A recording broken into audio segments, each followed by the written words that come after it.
Hello everybody, आज का lecture बहुत ज़्यादा इंपॉर्टेंट होने वाला है क्योंकि हम सीखेंगे कि आज रासायनिक समीकरण किसे कहते हैं। ठीक है, इसका बहुत सारे एग्जांपल समझेंगे, यानी लैंग्वेज में समझेंगे। ठीक है, उसके बाद चलेंगे रासायनिक, यानी रासायनिक समीकरण जो है पूछा जाता है बिहार बोर्ड के आपके एग्जाम में। ठीक है, और रासायनिक अभिक्रिया की विशेषताएं देखेंगे। ठीक है, बस ये दो ही चलेगा आज। ठीक है, जो कि बहुत ज़्यादा इंपॉर्टेंट है हमारे बिहार बोर्ड में, इससे मार्क्स उठाने के लिए। ठीक है, ताकि ये पूछा ही जाता है हमारे बिहार बोर्ड में। ठीक है, तो देखते हैं आगे क्या है नहीं। ठीक है, तो रासायनिक समीकरण किसे कहते हैं, सबसे पहले बात ये आ जाती है हमारा रासायनिक समीकरण क्या होता है। ठीक है, रासायनिक समीकरण, रासायनिक समीकरण आगे तो देखिए रासायनिक अभिक्रिया,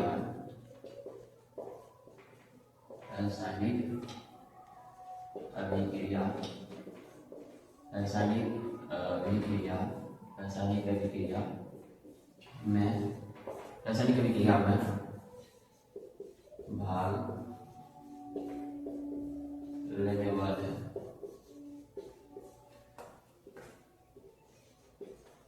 पदार्थों, रासायनिक अभिक्रिया में भाग लेने वाले पदार्थों को सूत्र या संकेत द्वारा दर्शाया जाता है, उसे रासायनिक समीकरण कहते हैं। क्या कहते हैं उसे? रासायनिक समीकरण कहते हैं। ठीक है, अब बात करते हैं रासायनिक समीकरण की परिभाषा लिखनी। ठीक है, परिभाषा सबसे पहले लिखना जरूरी था ताकि समझाने में आप पहले लिख भी सकते हैं। ठीक, परिभाषा जब इसका परिभाषा का मीनिंग समझाएंगे तो आप ध्यान से सुनिएगा बस। ठीक है, इसको आप क्या कीजिए, थोड़ी देर थोड़ा सा साइड हो जाता है, आप इसको क्या कीजिएगा, थोड़ी देर रोक के क्या कीजिएगा, लिख लीजिएगा इसको सबसे पहले। ठीक है, अब इसको समझाने की बात आई। ठीक है, आगे रासायनिक समीकरण का यूज क्या हमारे लाइफ में। ठीक है, देखो रासायनिक अभिक्रिया जब थी उसमें जो हम कंपाउंडेंट का नाम लिखते थे ना, मान लीजिए कभी यौगिक का नाम लिखते थे। ठीक है, तो बहुत बड़ा बड़ा होता था। मान लीजिए कि हमारा नाम जो है, हमारा नाम इतना लंबा है। ठीक है, इतना लंबा है। ठीक, तो देखिए अगर इतना लंबा हम नाम लिखेंगे तो कॉपी में लिखने की जगह कम बचेगी। मान लीजिए कि हमको इसी में दो नाम हटाना हो तो क्या होगा, बहुत कम जगह पड़ेगा, बचेगा कि नहीं बचेगा। ठीक, हो सकता है उसका नाम लिखा है भी नहीं लिखा है। ठीक है, ये भी हो सकता है। ठीक है, लेकिन हमारे देखिए ये बहुत बड़ा नाम हुआ, लेकिन हमारे घर में जब मम्मी होती है, ठीक है, उतना बड़ा तो नाम नहीं बोलेगी। ठीक है, शॉर्ट नाम कर देती है। ठीक है, क्या कर देती है, शॉर्ट नाम कर देती है, जिसके कारण से उसको भी बोलने में आसानी होती है। ठीक है, और हमारा क्या होता है, शॉर्ट नाम से सभी जगह जाने जाते हैं। ठीक है, और उसके बाद देखिए उसी तरह से रासायनिक समीकरण में मान लीजिए कि आप हाइड्रोजन होता है, जैसे देखिए हिंदी में लिखते हैं ना, मान लीजिए कि हम लिखते हैं राकेश कुमार। ओके, हिंदी में लिखते हैं। ओके, अब देखिए यहाँ पर। ठीक है, इंग्लिश में छोटा हो जाता है लिखने का। ठीक है, इंग्लिश में छोटा हो जाता है कि नहीं हो जाता है। ठीक, हिंदी में बहुत बड़ा होता है, इंग्लिश में छोटा हो जाता है, लेकिन इसलिए इंग्लिश का भी यूज करते हैं। किसी किसी का नाम बहुत ज़्यादा बड़ा होता है। ठीक है, तो शॉर्ट फॉर्म लिख देते हैं, जैसे मोहम्मद अकबर कुमार, मोहम्मद का सीधे कर देते हैं ना, MD मोहम्मद कर देते हैं कि नहीं कर देते हैं। तो उसी प्रकार से ये रासायनिक समीकरण होते हैं। ठीक है, यानी जो रासायनिक समीकरण कहने का तात्पर्य है कि बड़े से, मान लीजिए कि जैसे बड़ा सा वर्ड है उसको छोटे से वर्ड में लिखिए। कहने का क्या तात्पर्य है, यानी जैसे देखिए हाइड्रोजन, हाइड्रोजन को क्या लिखिएगा, हिंदी में लिखेंगे तो बहुत बड़ा हो जाएगा, लेकिन सीधे हम एच लिख देंगे तो क्या हो जाएगा, उसका संकेत हो जाता है हाइड्रोजन। क्या बोले, संकेत या सूत्रों की सहायता से लिखा जाता है। ये तो हुआ संकेत। ठीक है, इसका संकेत हुआ। अब मान लीजिए कि हमको कुछ बनाना। ठीक है, मान लीजिए कि जिस प्रकार से रिलेशन होता है ना, शादी होता है, तो शादी होता है तो उसी प्रकार से इसमें भी रासायनिक अभिक्रियाएं होती है। ठीक है, रासायनिक अभिक्रिया होने के बाद क्या ये होता है, उसका नाम रखा जाता है। तो जिस प्रकार से देखिए हम मान लेते हैं C+O2 बनता है तो क्या बन जाता है, CO2 बन जाता है। क्या बन जाता है, CO2। ठीक है, तो देखिए इतना होगा, लेकिन यही हम इसको लिखेंगे कार्बन, इसको लिखेंगे ऑक्सीजन, फिर इक्वल देंगे, फिर लिखेंगे यहाँ पे कार्बन डाइऑक्साइड, तो कितना बड़ा हो जाएगा। इसी यानी रासायनिक समीकरण लिखने का सीधे से मतलब होता है कि हमारी कॉपी की बचत हो, हमारा टाइम भी बचे और हम ज़्यादा से ज़्यादा लिख भी सके, इसलिए रासायनिक समीकरण की जरूरत होती है हमारे लाइफ में। ठीक है, केमिस्ट्री लिखने में बहुत ज़्यादा जरूरत होता है इसका। ठीक है, इसलिए सूत्र या संकेत आपको सर याद करवाते हैं क्लास 9th में। ठीक है, तो इसीलिए ठीक है इसे क्या कहते हैं, रासायनिक समीकरण कहते हैं। ठीक है, ये तो हमारा रासायनिक समीकरण का फंडा था जो कि कंप्लीट हो चुका है। ठीक है, लेकिन अगर कुछ और भी जानना चाहेंगे तो वो भी और भी हम बताएंगे। ठीक है, तो हम देखते हैं, हमको अगर इसका डीप नॉलेज चाहिए तो थोड़ा सा और भी बताएंगे। ठीक है, गहराई में जाने की सोचेंगे। ठीक है, तो क्या है यहाँ पे, तो यहाँ पे सीधी सी बात है। देखिए बोलेंगे, अगर पूछ देगा आपको क्या बिहार बोर्ड वाले कि रासायनिक समीकरण लिखने के क्या फायदे हैं। ठीक है, तो ऐसा पूछा जाता है। ठीक है, ऐसा क्वेश्चन पूछा जाता है, तो रासायनिक समीकरण लिखने के फायदे क्या है। ठीक, बोलिए कि हम जो बड़ा बड़ा वर्ड लिखते हैं उसको छोटे वर्ड में लिख सकते हैं। ठीक है, बड़े बड़े अभिक्रिया को छोटा कर सकते हैं। ठीक है, इससे हमको तुरंत पता चल जाएगा कि कौन कौन से कंपाउंड जो है या कौन कौन से तत्व जो भाग ले रहे हैं। ठीक है, यानी यौगिक कौन कौन से है और क्या कहते हैं तत्व कौन कौन से, ये पता चल जाता है। कितनी मात्रा में ये भी पता चल जाएगा हमको शॉर्ट में। ठीक है, गैस निकल रहा है या अवक्षेप बन रहा ये भी हमको पता चल जाएगा। ठीक है, इसकी बातें तो आगे चलेगी। ठीक है, फिलहाल यही था रासायनिक समीकरण। ठीक है, अब रासायनिक अभिक्रियाएं की विशेषताएं के ऊपर चलते हैं। ठीक है, क्या चलते हैं, रासायनिक अभिक्रिया की विशेषताएं। ठीक है, आगे चलते हैं रासायनिक अभिक्रिया की विशेषताएं।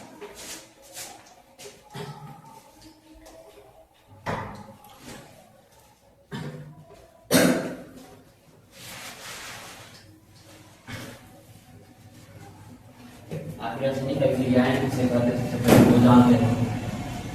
ठीक है, वो तो हम पिछले वीडियो में बता दिए थे, अगर नहीं देखे तो भी देख लीजिए आप।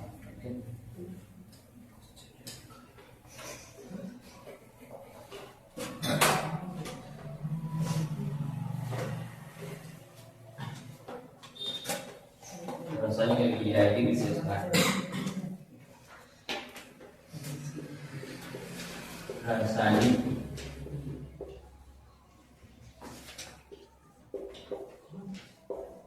अभिक्रिया, रासायनिक अभिक्रिया,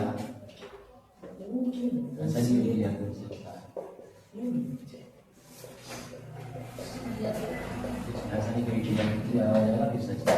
सबसे पहले क्या हो जाएगा, गैस का निकालना।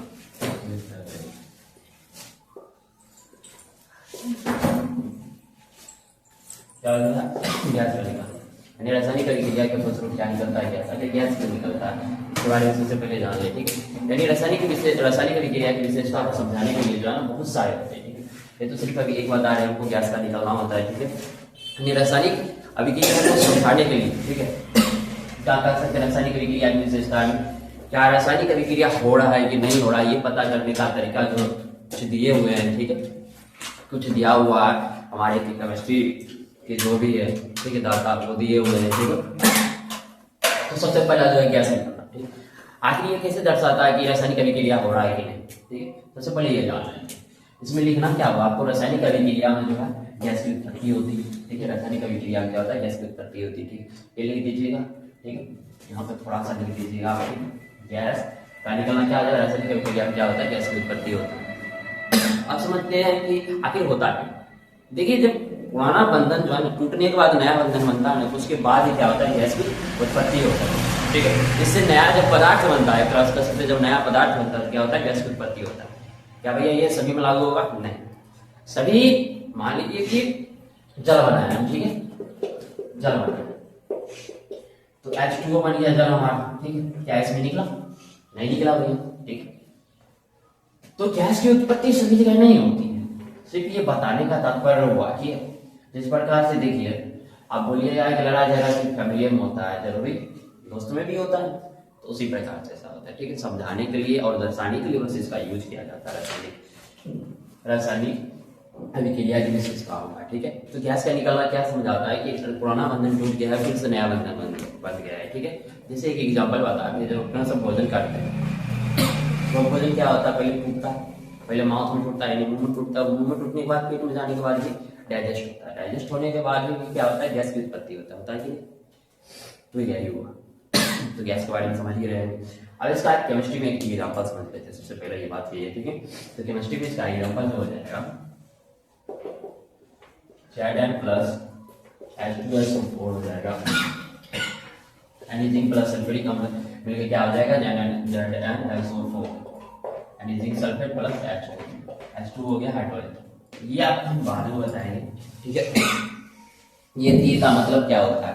ती का मतलब होता है गैस निकलना, ठीक है। तो ये हुआ, ठीक है, ये हमारा गैस का निकलना हो गया। दूसरा क्या हो जाएगा हमारा अवक्षेप का बनना, ठीक है। अवक्षेप के बनने से पहले जो हम क्या बना देंगे आप, गैस का निकलना हो गया, ओके। अब बता देते हैं रंग में परिवर्तन क्या हो। अब दूसरा पॉइंट जो होगा हमारा उसको लिख लीजिएगा, दूसरा हो जाएगा रंग में परिवर्तन।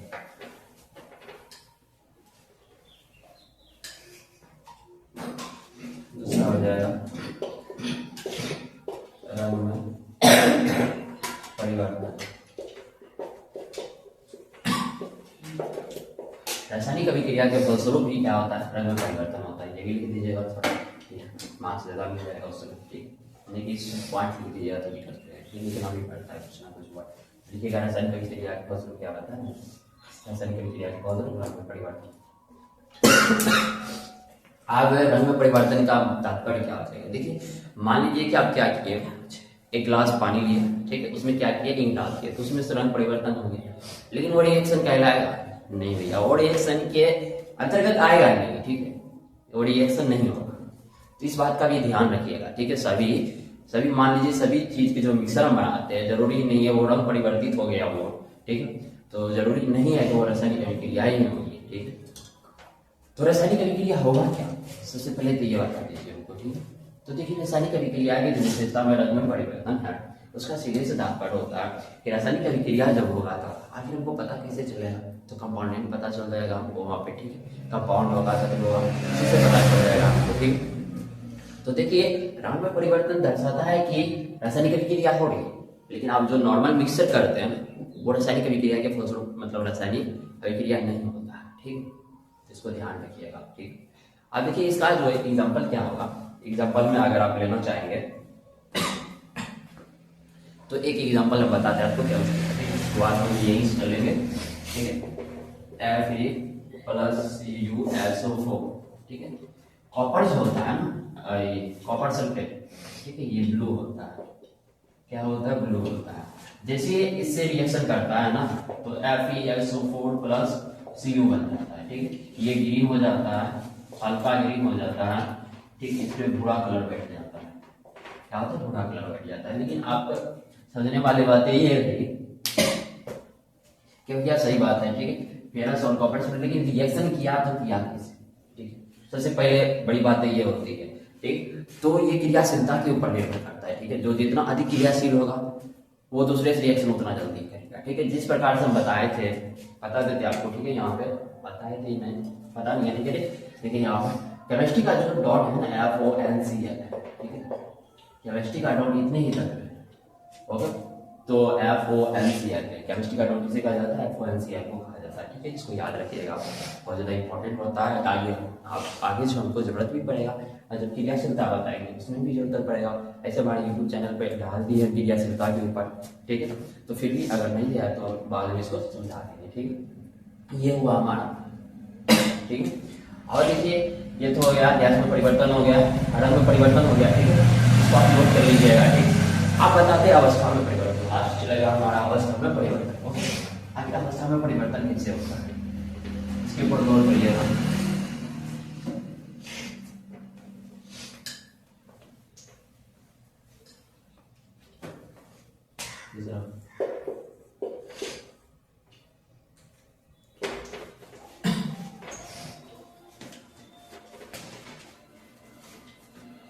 अवस्था में परिवर्तन, अवस्था में परिवर्तन, ठीक है। रासायनिक अभिक्रिया के फलस्वरूप जो है अवस्था में भी परिवर्तन होता है। किस प्रकार से इसको भैया हम बताएंगे, ठीक। देखिए, अवस्था सबसे पहले समझेंगे हम कि अवस्था होता है क्या, ठीक है। एक एग्जाम्पल से समझते हैं, ठीक। तो देखिए, जिस प्रकार से मोमबत्ती होता है, ठीक है, क्या होता है, मोमबत्ती, ओके, हम यहाँ पर मोमबत्ती आपको बना देते हैं। ओके, क्या होता है मोमबत्ती।